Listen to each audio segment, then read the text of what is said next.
Petrol pump, ওই যে petrol pump আছে ওই সাইডে। এখন হাইটে হাইটে এখন যাবো, তেল ভরায় হাইটে হাইটে যাচ্ছি খাওয়ার দোকান। হ্যালো বন্ধুরা, আশা করছি সবাই ভালো আছো, সুস্থ আছো। আর আমিও এখন জাস্ট বাড়িতে আসলাম আমি এখনই। আর আমি আর একটা কথা বলে দিচ্ছি, যে হলো বন্ধুদের উপর কোনোদিনও বিশ্বাস করবা না, ঠিক আছে?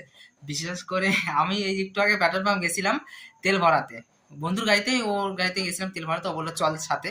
তো গিয়ে তেল ভরালাম, ও বলে কি হাওয়া একটু কম আছে, তো হাওয়াটাও দিয়ে নেই। তো আমি বললাম কোথা থেকে, বলে পেট্রোল পাম্পে হাওয়া দেওয়ার আছে, আমি সিস্টেম জানি। তো আমি ঠিক আছে, তো দে হাওয়া। তো হাওয়া দিতে গিয়ে কি করলো, হাওয়া তো হলোই না, সব হাওয়া বাড়ে গেল। আর লাস্টে রাস্তার মিডলে কি ফাঁসলাম, কোথায় কি করবো। বাকিটা তোমরা ভিডিওতে দেখে নাও, আমি ভিডিওতে সব দেখা দিচ্ছি, ঠিক আছে? ভিডিওতে দেখে নাও।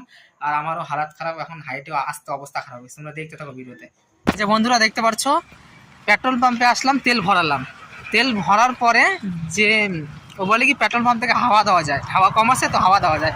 শালা পেট্রোল পাম্পে হাওয়া দেওয়ার চক্করে এমন কি হাওয়া দিল, শালা সব হাওয়া বাড়াই গেছে। এখন হাইটে যাচ্ছি, এখন আমাদের এখন হাওয়ার দোকান খুঁজতে যেতে লাগবে। হাওয়া কোথা থেকে শিখছে কে জানে, পেট্রোল পাম্পে গেছে, এই যে দেখতে পাচ্ছ হাওয়া হাওয়া চলে গেছে। হাওয়া দেওয়ার বদলে হাওয়া রিটার্ন হয়ে গেছে। কারণ দিতেও পারতেছি না হাওয়া, বলে পেট্রোল পাম্প থেকে হাওয়া দেওয়া যায় ফ্রিতে, ফ্রির চক্করে পুরো হাওয়া বাড়া গেছে। হাইটে আমাদেরকে এখন হাওয়ার দোকান খুঁজতে যাইতে লাগতেছে। পিছনে পেট্রোল পাম্প, ওই যে পেট্রোল পাম্প আছে ওই সাইডে। এখন হাইটে হাইটে এখন যাবো, তেল ভরায় হাইটে হাইটে যাচ্ছি হাওয়ার দোকান খুঁজতে। আজই দিয়ে মায়ের কি বলবো, কিছু করার নাই। রোডের মধ্যে হাইটে যাও, হাওয়ার দোকান খুঁজো, হাওয়া দাও, তারপর বাড়ি যাও।